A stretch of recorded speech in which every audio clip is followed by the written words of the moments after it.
أكدت الكثير من الأوساط الاقتصادية أن التخفيضات الصارمة في الإنفاق الحكومي وخفض مرجح للموازنة العامة تعتبر بمثابة المطرقة التي تهدد الاقتصاد الأمريكي واحتمالات نموه التي لن تتجاوز 2% في ظل الغموض الذي يكتنف السياسة المالية والتراجع المحتمل للناتج الإجمالي المحلي. وعلى الرغم من خطر الهوية المالية ورفع سقف الدين العام وسياسة التقشف التي ولدت حالة من الغموض لمستقبل الاقتصاد الأمريكي وأثرت على القوة الشرائية للمستهلك، إلا أن كبريات الشركات الأمريكية ما زالت تضع الخطط اللازمة للمضي قدما في سياستها لتعزيز الإنفاق على المشاريع الاستثمارية والإعداد للمرحلة المقبلة، الأمر الذي سيحقق دفعا كبيرا للاقتصاد الأمريكي ولسوق الوظائف بالتحديد. If the companies are going to start cutting their budgets, people are going to travel less, people are going to start buying less because there's less marketing message out there. They can't cut prices, right, because they're going to have their own issues now. They're going to have less demand coming in, so cutting prices, double, you're going to get hit harder.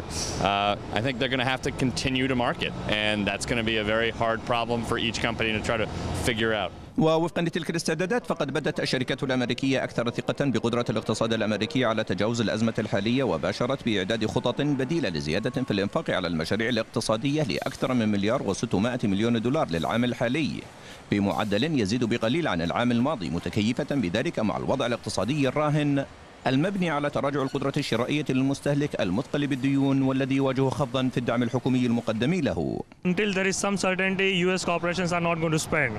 So they are just going to sit on their cash unless there is some agreement, there is some more certainty around the economy and the path on which the politicians are taking this country to. Until then, they are not going to spend anything. So I think US corporations are just going to sit on their cash as of now. وعلى الرغم من التفاؤل الحذر لتلك الشركات، إلا أن العديد من الأوساط الاقتصادية أكدت أن خفض الدعم الحكومي وزيادة الضرائب وتراجع معدلات الدخل والارتفاع الكبير في أسعار البنزين بالإضافة لتأخر الحصول على مستردات ضريبة الدخل عوامل من شأنها أن تلحق ضررا كبيرا بتلك الشركات التي تعول على ثقة المستهلك بالدرجة الأولى. Corporations have been stockpiling a lot of cash.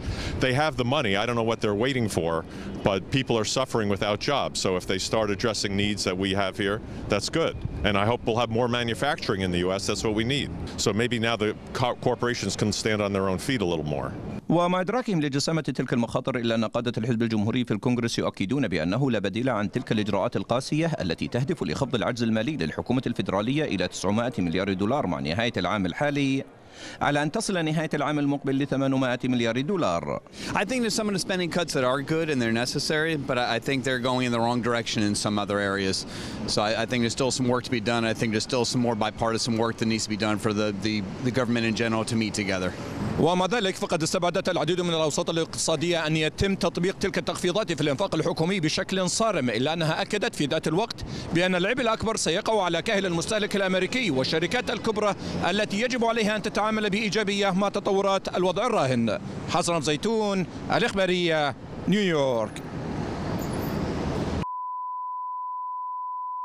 ومع ذلك فقد استبعدت العديد من الأوساط الاقتصادية أن يتم تطبيق تلك التخفيضات في الإنفاق الحكومي بشكل صارم، إلا أنها أكدت في ذات الوقت بأن العبء الأكبر يقع على كاهل المستهلك الأمريكي والشركات الكبرى التي يجب عليها أن تتعامل بروح إيجابية مع تطورات الوضع الاقتصادي الراهن. حسن زيتون، الإخبارية، لبرنامج أموال ومسارات، نيويورك.